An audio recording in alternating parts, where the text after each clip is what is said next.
Bueno, muy buenos días para todos los cibernautas, todas las personas que nos están observando en este momento a través de la página de internet del periódico El Nuevo Día, www.elnuevodia.com.co. Como ya muchos de ustedes saben, en esta semana en la ciudad se está desarrollando el noveno Festival Internacional de la Oralidad Mundo Palabra, que es un evento que ya cada año se ha venido posicionando gracias al trabajo de la Fundación Abra Palabra y que pues a su vez trae eventos como el Congreso Internacional de Educación Abra Palabra, pero en este caso queremos traerles a dos de los invitados, dos de los personajes que se están dando una correría muy interesante por el departamento del Tolima, también que se están presentando en funciones de gala en la ciudad de Ibagué, que vienen precisamente del extranjero para darnos un poco de aire en estas agendas tan llenas de noticias, que vengan y nos ambienten con un poco de sus palabras, de su experiencia, de sus cuentos y que, ¿por qué no?, animen a todo el público a ver el mundo de una manera diferente. Entonces, le vamos a presentar en el día de hoy a Alfredo Becker, que viene de Chile. Sí, señor. Hola. Bueno, y también está con nosotros Arnau Villar de Bo, que es de España, ¿cierto? Cierto. Entonces, pues queremos empezar, no sin antes recordarles que a través de esta página hay un menú en el que ustedes pueden formular las preguntas que tengan, inquietudes de pronto sobre la carrera artística de tanto de Alfredo como de Arnau, acerca de lo que ellos consideran es un cuentero de verdad. Bueno, todo ese espacio está abierto para que ustedes nos formulen sus preguntas durante esta próxima media hora que durará la cámara web de hoy. Entonces empecemos saludando a Alfredo Becker, que viene de Chile. Saludémoslo también preguntándole, pues, que nos empiece a contar acerca de su carrera artística. Entonces, Alfredo Becker, bienvenido a esta webcam del Nuevo Día. Buenos días. Mi carrera. Yo comienzo hace muchos años, vengo del teatro inicialmente, y en el camino me fui encontrando con distintas expresiones artísticas, entre ellas la narración oral y la música, ¿no? Entonces, finalmente el producto de 20 y algo de años de trabajo es que cuento cuentos con música. Es decir, ¿cómo se integran entonces estos dos aspectos en su espectáculo? Pues no es difícil, muchas de las canciones son historias, y entonces canto cuentos y a veces cuento cantos. Bueno, digamos, ¿hay alguna forma de alguna demostración pequeña de cómo se desarrolla ese espectáculo o es algo más para que sale en el momento de estar en el teatro? Sí, pues ando sin guitarra, haberme dicho. Pero bueno, si los cibernautas están interesados, pueden visitar mi página www.alfredobecker.com y ahí pues hay videos y muestras musicales de mi trabajo y los ibaguereños que estén viendo la conexión, pues que nos visiten este fin de semana en el Teatro Tolima. Bueno, una pregunta acerca del festival. De pronto, Alfredo, ¿cómo se enteró, cómo percibió que se está desarrollando acá este festival y a la vez cómo se hace invitación, esta aceptación para acudir? Mi relación con el festival es algo larga, o sea, yo es la tercera vez que estoy acá en Ibagué. La primera vez fue en el 99 que estuvimos con Arnau, estuvimos acá, en las tres veces que yo he venido, pues ha estado Ricardo Cadavid, el director del festival de por medio, y entonces ya mi romance con Ibagué data de fechas antiguas. Siglo pasado. El siglo pasado. Bueno, ya que usted conoce y ha podido asistir como invitado a varias ediciones anteriores, sencillamente, ¿cómo ha notado el cambio o qué ha notado en ese público de esos tiempos hacia acá? Bueno, que no son tampoco muchos años, pero ¿qué ha notado en ese público de un tiempo para acá en cuanto a la aceptación de ese festival? He notado un par de cosas, ¿no? Por una parte, que el público ha crecido, que se ha vuelto mucho más conocedor de las expresiones orales, por llamarlo de alguna manera, ¿no? Veo un público mucho más ávido. La primera vez que vinimos, pues no fue tanto público al teatro, fue público, pero no tanto, digamos. Ahora va mucho más, eso por una parte. Y en segundo lugar, noto que los años van pasando. La otra vez fue a verme un chico, se subió después, salió a mi encuentro después de la presentación y me dijo: yo te vi cuando era niño, y ahora es un adulto. Entonces, el tiempo pasa, nos vamos poniendo viejos. Esas son como las dos cosas que he notado. Bueno, de pronto también en este aspecto de la convocatoria, de la gran cantidad de talentos que hay en el país y en el mundo, y bueno, también en su país, en Chile, ¿qué se puede comentar acerca de como esta aceptación que tiene la cuentería? La narración es un fenómeno que está surgiendo de forma paralela en todas partes del mundo y las propuestas son de lo más variopintas, lo cual lo hace muy atractivo, ¿no? Por ejemplo, en este festival hemos podido ver propuestas que van desde el humor hasta la narración de cuentos, pasando por los juegos de palabras. Por ejemplo, ayer vimos una brillante actuación del alemán Christian Athanasius, que se dedicó a jugar con las palabras y fue muy lindo. Hemos visto expresiones tradicionales como las que hace ¿cómo se llama la chica? Gumersinda. Gumersinda. Es que el nombre no es fácil. Gumersinda, que viene del Huila, o lo que hace Luis Gabriel Moreno de Tunja, de Chiquinquirales, de Boyacá, ¿no? Que son expresiones que son una proyección de la narración tradicional. Y luego tenemos narración urbana, como lo que hizo ayer Robinson Posada, con El Parcero. Tenemos narradores que cuentan historias griegas de la mitología, como Arnao. Es muy rico porque uno ve una gama de historias y de formas de oralidad que son muy enriquecedoras, que permiten que uno no se aburra jamás de disfrutar de la narración. Bueno, yo quiero que hagamos como un paréntesis, pasemos un momento a hablar con Arnau y luego entonces volvemos con Alfredo como para conocer más acerca de este mundo. Entonces, Arnau, también pues les saludamos desde la webcam del Nuevo Día. Bienvenido y pues, ¿en qué consiste el espectáculo o lo que brinda Arnau Vilar de Buena Escena?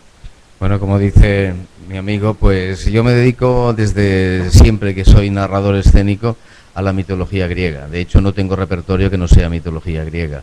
¿Y por qué? Porque yo cuando descubrí la mitología griega vi que ahí se explicaba mucho cómo somos y cómo seremos, ¿no? Un poco. No hemos cambiado tanto de cómo los dioses eran, ¿no?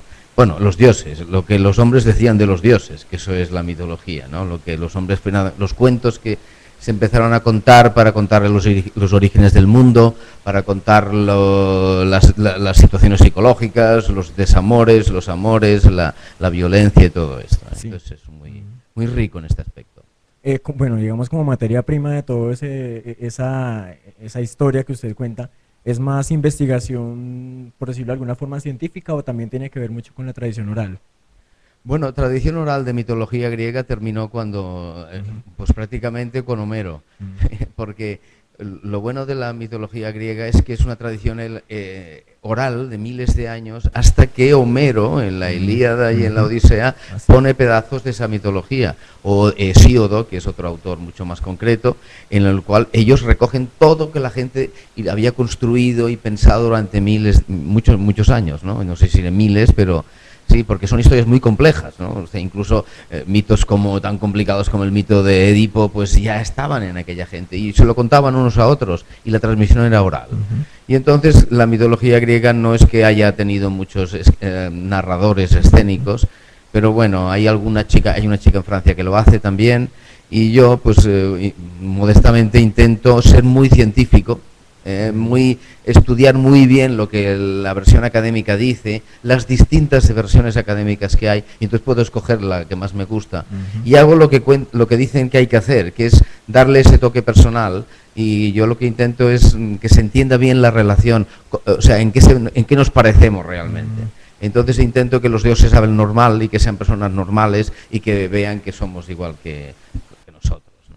Es decir, tiene su parte, digámoslo, cierta, bueno, su parte de historia, pero también tiene, obviamente, el humor, ¿no? Para que se relacione esa... Yo no creo ¿sí? que todas esas historias se las contasen los griegos en plan serio y llorando. Yo no lo creo. Yo creo que los griegos, como buenos mediterráneos, eran irónicos y yo intento coger esa onda, ¿no? También. Y también, por otro lado, porque tengo algo de falso científico, porque yo perdí el tiempo estudiando medicina muchos años y no terminé. Pero me quedó ese espíritu, esa manera de ver las cosas. Y entonces he empezado a ver muchos paralelismos de cosas científicas que ahora actualmente se aceptan y se han descubierto que están ya expresadas en la mitología.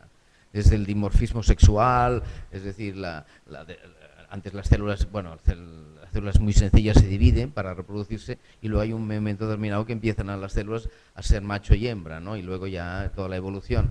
Pues entonces eso ya está expresado en la mitología y es increíble que ya esté explicado en esos mitos antiguos, ¿no? Sí, bueno, dice Arnau que estudió medicina de pronto de manera infructuosa, que no la terminó. ¿Qué alcanzó a tomar o qué articuló de la medicina lo que alcanzó a estudiar para fortalecer, digamos, su carrera como narrador? Pues no sé, por ejemplo, hay una hormona que se llama la oxitocina, aquí sería, que actúa en muchos niveles, y entonces yo cuando sale un parto hablo de la oxitocina, o hablo de, o por ejemplo, hay un dolor que experimenta Zeus en su cabeza, y entonces al público le hago un repaso de todas las enfermedades que pueden causar dolor, entre ellas la más rara, que es la neuralgia del trigémino. y entonces le pregunto al público si ha tenido alguien neuralgia del trigémino, y a veces hay alguno. Y cuando le dices que es lo peor, es que es lo peor. Es un nervio de aquí del rostro que depende de toda la sensibilidad de la cara. Por problemas víricos se infecta y el dolor ya es tan terrible que ya cuando vas al hospital te dan Coca-Cola con morfina mezclada porque ya no es insoportable. Y entonces yo cuento estas cositas así. Sí, bueno, ya aquí en las preguntas que nos empieza a hacer la audiencia de nuestra página web, bueno, es que nos cuente por lo menos, ya que estamos con Arnau, acerca de cómo se insertó en este mundo de la cuentería, en este mundo de la narración oral. Pues mira, yo era un actor que hacía teatro, hacía cine, hacía televisión, hacía lo que podía, como todos, pero en un momento determinado que me di cuenta que yo quería tener alguna cosa para ir por el mundo. Yo envidiaba a los saxofonistas que si tocan bien el saxo, con su saxo se van a Nueva York y tocan en Nueva York, ¿no? Y entonces empecé a decir, yo quiero un espectáculo mío, personal, empecé a leer cosas y vi que había cosas que me gustaban, que es lo que todo el mundo cuenta, pero a mí yo no sé contarlas bien. Y entonces, hasta que descubrí un día en un librito una historia mitológica, digo, wow, aquí. Y entonces me metí en eso y empecé a hacer mi show, hasta que vino uno que me dijo, pero si tú eres cuentero, digo, ¿cómo? Digo, sí, tú cuentas cuentos, digo, bien. Y alguien, Cristian Atanasio, justamente fue el que habló con este conjunto de gente cuentera que se reparte por todo el mundo y me invitaron a un festival y bueno, allí ya empezó mi magnífica carrera internacional. Sí. Bueno, a partir de esto también es otra pregunta que nos formula alguien. ¿Se aprende a contar cuentos o cualquiera puede hacerlo? De su experiencia. Yo creo que cualquiera puede hacerlo, cualquiera. Cualquiera puede contar algo que le ha pasado en la vida, desde un punto de vista triste, o puede contar lo que le ha pasado en la vida desde un punto de vista alegre. Y cuando cuenta algo que es de su propia vida, que es un cuento, de aquí 5 años si alguien lo vuelve a oír, que esté grabado, es un cuento porque ya no tiene una referencia de algo así, seguro que ese es perfecto. Cuando alguien cuenta algo que le ha pasado, es perfecto. No necesita ir a clase, no necesita hacer cursillos, ni que un maestro le diga más ritmo, más tal. Y cuando cuenta algo que le pasó en las vacaciones y es divertido, también lo cuenta magníficamente, ¿sabes? Y eso yo creo que está innato en la gente, contar historias. Todo el mundo cuenta algo de sí mismo. Sí. Bueno, pues quisiera que Alfredo también de su experiencia nos respondiera esa pregunta acerca de si cualquiera puede contar cuentos o qué se necesita para eso. Concuerdo absolutamente con Arnau. De hecho, yo generalmente dicto talleres para formar narradores y yo lo que les digo a los narradores es que yo no tengo mucho que enseñarles. Yo les puedo enseñar a estructurar un cuento, sí, sobre todo eso, la dramaturgia del cuento, pero la forma de contar cada cual la tiene. Yo les digo, ustedes ahora van a casa, hablan con su esposo, con su esposa, hermano, tío, primo, y le cuentan, no, hoy día estuvo en un taller un tío súper extraño, que no sé qué. Ya están contando una historia, o sea, ya tienen la forma. Luego hay que potenciarla, ¿no? Y buscar la forma de llegar a más gente, pero la forma de contar ya la tenemos, todos contamos. Sí. Digamos, hay algo que puede causar curiosidad. ¿La improvisación juega mucho en la cuentería o es algo más elaborado desde lo que ha vivido? Yo creo que depende de cada narrador, pero a mí me parece que la improvisación es importante. Es un poco eso, digamos, ¿no? O sea, cuando tú estás contando, cuando tú vas a casa y le cuentas a tu esposo, le cuentas una historia, estás improvisando, estás contando a partir de imágenes, no a partir de un texto. Muchos narradores hacemos eso, digamos, incorporamos las historias, a pesar de haberlas escrito, las incorporamos como imágenes, como recuerdos. Entonces estamos contando como algo que pasó, algo de lo cual fuimos testigos. Entonces hay una improvisación permanente, no hay un texto, ¿no? Y claro, entonces es muy sencillo que si ocurre algo entre el público, por ejemplo, que suena un celular o alguien interrumpe por algo, uno incorpore eso a las imágenes con las que está contando, ¿no? Sí, bueno, de pronto esto puede ser como el abrebocas de esta pregunta que hace, por ejemplo, Adriana, que si hay como una especie de tips, de consejos, o todo puede ser también espontáneo y depende de las historias que uno tenga para contar. Es lo que digo, o sea, yo pienso que cada cual ya sabe contar, ¿no? Más complicado es elaborar el cuento, o sea, estructurarlo, ver cómo ponerlo para poder sorprender al público, para poder atrapar la atención del público. Yo creo que eso ya está más en el texto que en la forma de narrar. Sí, bueno, hay un comentario también de Adriana, un comentario previo que dice que es para ella grato ver que en Ibagué se inunda de cultura a partir de festivales como este. Y yo quisiera como contextualizar un poco esa pregunta en cuanto a qué tan importantes son festivales y encuentros como estos, bueno, en la actividad cultural de una ciudad, de una región. Muy importante. Digamos usted, me imagino que ha participado en cantidad de festivales en todo el mundo también. Sí, sí. Para uno es una oportunidad de conocer gente increíble de otros lugares y intercambiar historias y ver lo que se está haciendo en otras partes. Supongo que porque yo he asistido a los festivales solo como actor, digamos, pero supongo que para los públicos que asisten también tienen esa opción, ¿no? De ver otras formas de pensar y concebir el mundo desde la narración de cuentos. No sé qué piensas tú, ¿es importante los festivales en...? Muy importante, sí, son muy importantes, pues sobre todo por esta cosa terapéutica de ver que hay una diversidad de pensamiento, diversidad de acentos, diversidad de idiomas. Hay festivales en los cuales los idiomas conviven, ¿no? Incluso, ¿no?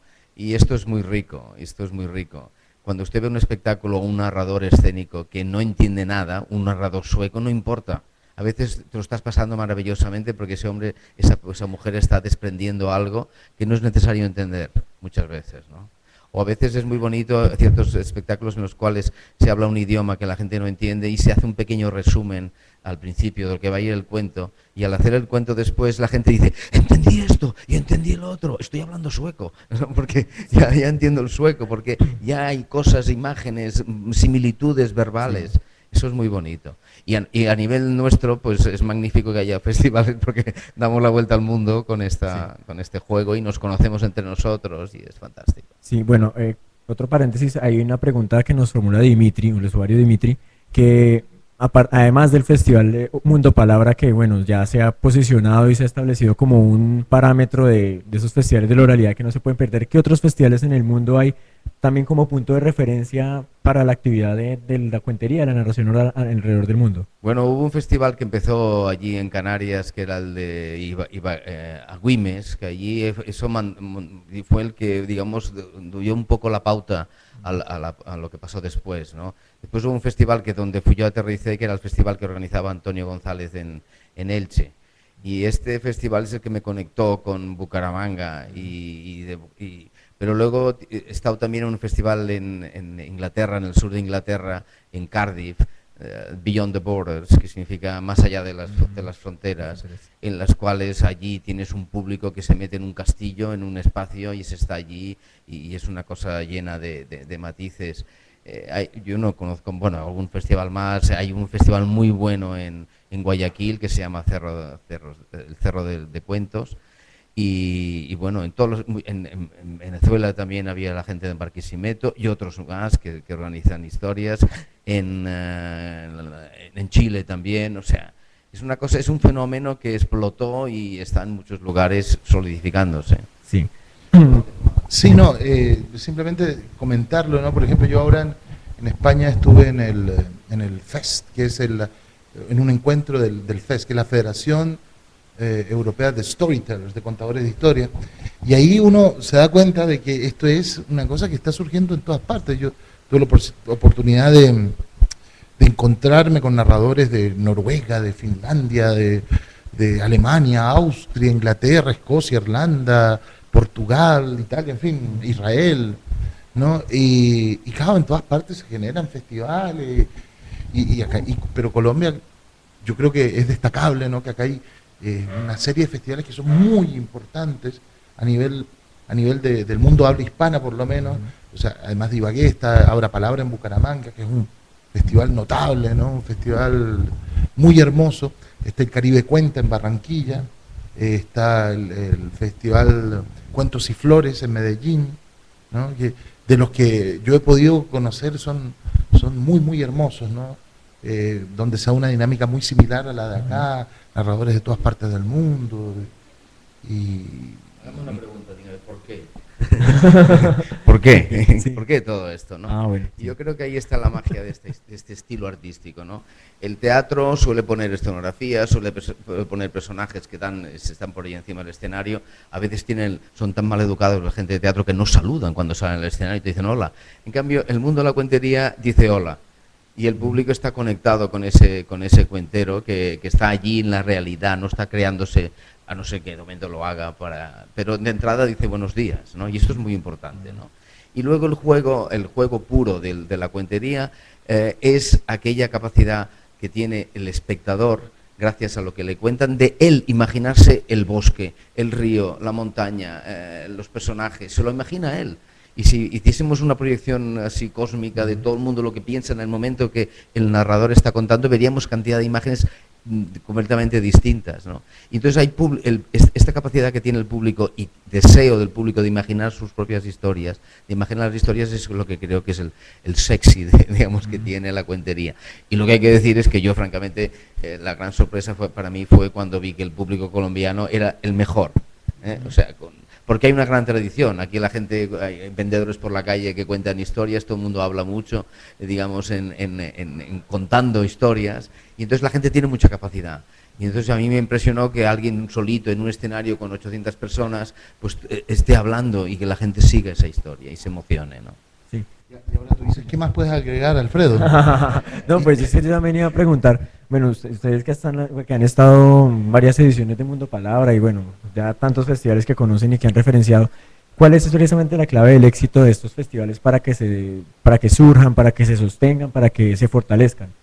De festivales de estos como de oralidad, ¿sí? Festivales relacionados con la cuentería y la narración oral. Un buen organizador. La base es un buen organizador que sea capaz de aglutinar estas energías, ¿no? De los que cuentan y los que escuchan, ¿no?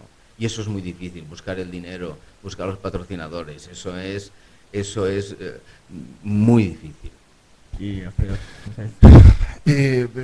Yo iba a decir que la calidad del público colombiano, porque lo que decía Arnau, ¿no? El público colombiano es entrañable, es muy receptivo, gusta mucho de las historias, además se involucra, participa, ¿no? No es que los otros públicos sean malos, pero son distintos, ¿no? Hay público más frío que te escucha con mucha atención, pero no se manifiesta, y para el narrador es importante sentir la energía que viene del público. Entonces cuando el público no se manifiesta, uno piensa que no te están escuchando, que qué pasa acá, ¿no? Y al final se acercan y te dicen, qué maravilloso, bueno, pero sea más expresivo, por favor, que uno nos está matando acá arriba, ¿no? No, acá el público colombiano es muy receptivo y muy cálido, ¿no? Y uno lo siente desde el escenario. sí. Eso te ayuda mucho. Hay otra pregunta que nos hace María que se nos ha pasado por alto y es ¿cómo se hace para no llegar como a contar fantasías, como para no extralimitarse el momento de contar un cuento? O sea, ¿el cuentero, el narrador oral tiene límites? No. ¿Cómo sería ahí? No hay límites. O algún tipo de prohibiciones que, bueno, no haga esto porque si no el público no.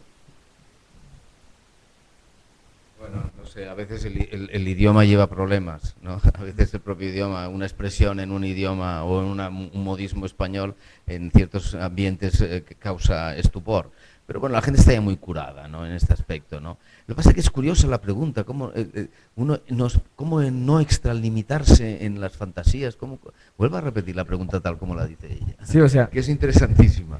pero la pregunta puntual es ¿cómo se hace para no contar fantasías y perderse en echar cuentos, sino en lograr exponerse? Creo que ahí volvió a hacer un comentario, María. Sí. ¿Un cuentero o cuentista expone el corazón? Si no lo hace, no es creíble. Una de las cosas fundamentales que debe tener un narrador es ser creíble.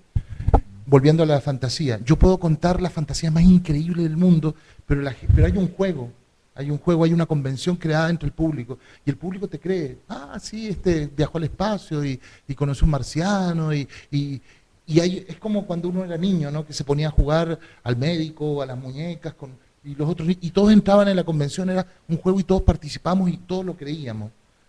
Los narradores somos mentirosos, pero mentimos con mucha verdad. ¿Mm?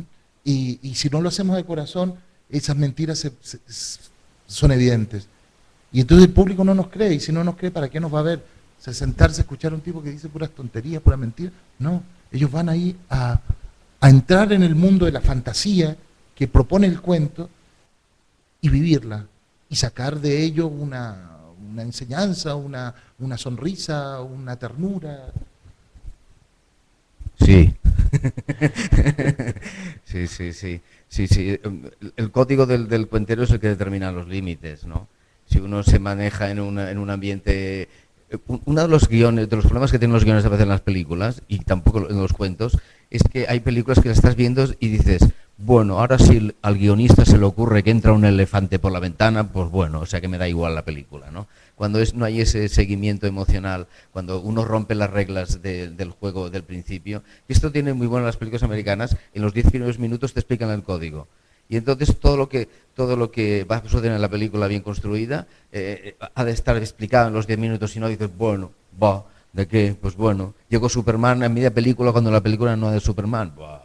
¿Sabes? Eso sí que es un límite. Sí. Sí, bueno, nos hacen una pregunta, pero para eso quisiera preguntarles cuántos años llevan ustedes en la experiencia de la cuentería, de la narración. Madre mía. Bueno. ¿Tanto cuento? Pero bueno, 20 años, yo creo que 1990 es cuando empecé a lo mejor ciertas cosas. Pero aproximadamente Todo. eso. Pero sí, por ahí va la cosa. ¿Y Alfredo? Sí, yo descubro el mundo de los cuentos en el 93, o sea, yo estoy cumpliendo 20 años contando cuentos, ¿no? Sí. Bueno, la pregunta que viene con eso es que si se puede vivir de contar cuentos.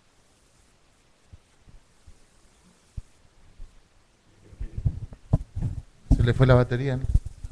¿No? Entonces, ¿se puede vivir de contar cuentos entonces? Sí, bueno, yo lo que pasa es que yo además soy cantautor, entonces también tengo ingresos por esa vía, digamos, ¿no? ¿Por Y- discos grabados? ¿Ah? ¿Discos grabados? ¿Discos? Sí, sí, sí. Tanto de cuentos como de música. Y tenemos tengo discos grabados. Esa música que se escucha de fondo no es la mía, no es la mía. Un obrero rítmico. Sí, sí, sí, sí, va bien, va bien.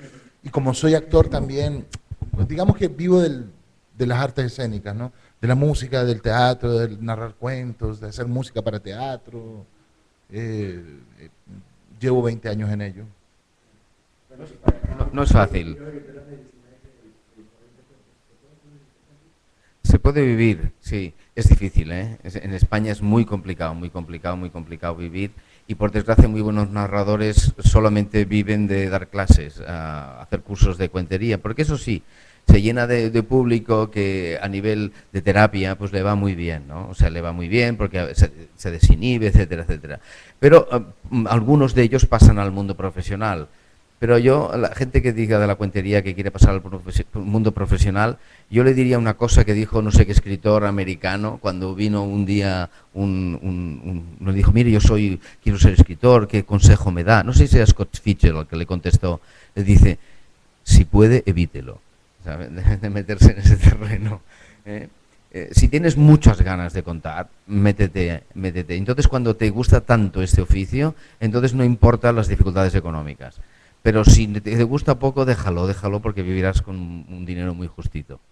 Bueno, otra pregunta nos hace Adriana, una pregunta que de pronto les va a evocar mucha nostalgia es ¿cómo fue su primer encuentro entre un público? ¿Cómo se sintieron al llegar y empezar a contar esas historias por primera vez? Bueno, yo diría que hay un placer inevitable. O sea, pasó algo, yo no me acuerdo el día que yo conté por primera vez o actué por primera vez, pero está claro que era un placer. Y ese placer lleno de nervios, viste que superaba mucho el placer a las dificultades que tuviste. Pero siempre hay unos nervios brutales al principio y esas cosas que luego se van y se vienen, y etcétera. Idem, sí, o sea, los nervios son inevitables,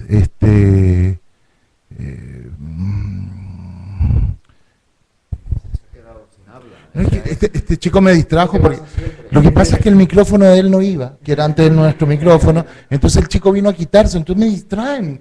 Yo estoy tratando de evocar aquellos instantes en que me vi confrontado por primera vez en un público para contar cuentos, no para hacer teatro. Y claro, este chico viene y me distrae. No, bueno, muy bien, ¿Qué pasa? Los nervios son inevitables incluso hoy en día, digamos, ¿no? Pero la posibilidad esa de sentarse o pararse frente a un grupo de gente y contarles una historia y que te escuchen y entrar en ese juego es maravillosa, ¿no? Y los nervios valen la pena. Igual los nervios se pasan después de unos 5 minutos. Ya uno ya empieza a fluir. Antes de actuar, minutos antes de actuar, si a mí me dicen suspendemos, por cualquier cosa yo te digo sí. Programadores del mundo, nunca me digan antes de una función que existe la posibilidad de suspender, porque yo voy a salir corriendo, ¿no? Pero una vez en el escenario y pasados 3, 4 minutos ya... Que no me bajen. Claro, claro. ¿Esos nervios después de 20 años siguen existiendo o ya se toma confianza con lo que se va a hacer? Como el primer día. O sea, hay gente que dice que es la maravilla, eso, que el día que deje de tener esos nervios ya no va a tener gracia subir al escenario. Ojalá yo dejara de tener esos nervios por cualquier razón. No. Aparecen, hay días que aparecen. Y dices, pues yo porque tengo que tener nervios, si lo tengo muy seguro, si lo tengo muy claro, y aparecen los nervios. Y a veces no aparecen. Pues yo creo que ya la agenda se ha cumplido. Ya les damos muchas gracias obviamente a nuestra audiencia en la página de internet www.elnuevodia.com.co por haber atendido esta convocatoria, por haber hecho sus preguntas, por haber querido conocer un poco más de dos de los muchos invitados que tiene el Festival Mundo Palabra en su 9ª edición. Por último, pues queremos que cada uno nos haga la invitación acerca de su espectáculo, que nos recuerde cuándo va a ser, en qué escenario y pues bueno, algo como un resumen de lo que va a tocar en escena. ¿Listo? Alfredo, entonces. Bueno, yo vengo a sacar la cara por los niños de Ibagué. Yo he sido invitado a este festival para poder llegar a los más pequeños, ¿no? Que es el público a veces más complejo, ¿no? Los adultos se sientan, ven un espectáculo, si no les gusta no pasa nada, incluso aplauden. Los niños no. Los niños si se aburren se paran, empiezan a molestar al de al lado, a tirarle al pelo al otro, ay mamá que me quiero ir, ¿no? Entonces es un público muy crítico, pero a la vez es un público muy bonito. Cuando tú lo atrapas, cuando logras conquistar su atención, ellos te entregan mucha energía y mucho cariño, ¿no? Y nosotros vamos a estar haciendo funciones especialmente para los niños de Ibagué, el sábado y el domingo en el Teatro Tolima. El sábado a las 10, ¿qué dice? No escucho, y en la tarde el sábado a las 10, y el domingo en la mañana y en la tarde, ¿verdad? En la mañana a las 10 y en la tarde No, el sábado hay 2 funciones, hay en la mañana y en la tarde. Y el domingo hay una y después tenemos la narratón en la tarde. Entonces yo los invito que nos acompañen todos los niños de Ibagué. Va a estar Pedro Mario López de Cuba, que es un gran narrador, un docente, una persona maravillosa. Y voy a estar yo ahí acompañando a Pedro para que... Bueno, yo voy a contarles historias de mitología y esas cosas este sábado. Y bueno, espero que entiendan la ironía que tiene la cosa. Les voy a contar una historia corta de mitología. Nosotros cuando vamos a una radio lo más odiamos es que nos digan, bueno, cuenten un cuentecito, ¿no? Pero les contaré algo que es muy sencillo. ¿Sí? El sábado a las 10:30 y a las 3 de la tarde en el Teatro Tolima y el domingo a las 10:30 de la mañana. Funciones infantiles. ¡Bravo! Bueno, pues les cuento el estilo, porque, bueno, yo me muevo mucho por el escenario y hago mucho el indio, pero me gustaría contarles una historia muy cortita. Un día a la aurora, Eos, la diosa Eos, que es la que se levanta muy temprano por la mañana, la madrugada, pues dice que se enamoró de un tal Titono. Y este Titono, que era hijo era de Troya, el que, bueno, pues era precioso, hermosísimo, y ella se enamoró mucho bien y se entendieron muy bien. Y tanto es así que, claro, la diosa dijo, pues voy a pedir a los demás colegas, a los demás dioses, que por favor le concedan la inmortalidad a Titono. Y sí, los dioses concedieron la inmortalidad a Titono, pero se olvidó ella de pedir la eterna juventud. Y entonces, ¿qué pasó? Que no moría el Titono, pero cada vez estaba más viejo, se quedó chupado, rico, reseco. Al final lo tenía que llevar en un cesto de un sitio para otro porque el hombre ya no andaba. Y pasaron, porque claro, las diosas viven muchísimos años, no son 20, 100, son 200.000 años. Y claro, en 200.000 años el hombre estaba ya muy seco, y al final los dioses se apiadaron de él y lo convirtieron en el grillo. Por eso los grillos viven mucho tiempo y están así como resequitos y casi pasan el tiempo sin comer. ¡Wow! Con efectos especiales y todo. Bueno, entonces de nuevo muchas gracias a Arnau y a Alfredo por aceptar esta invitación del Nuevo Día. Eso sí, les pedimos, les comentamos a ustedes que estén muy pendientes de las publicaciones del Nuevo Día de las páginas sociales, que ahí estaremos dando a conocer lo que queda de la programación del 9º Festival Mundo Palabra para que lo disfruten en familia, ya que hay funciones infantiles y funciones para adultos con una maratón de cierre el domingo en la tarde en la Concha Acústica Garzón y Collazos. Entonces queda formular la invitación para que terminen de disfrutar este festival y nos veremos en una próxima webcam aquí en elnuevodía.com.co. Hasta pronto.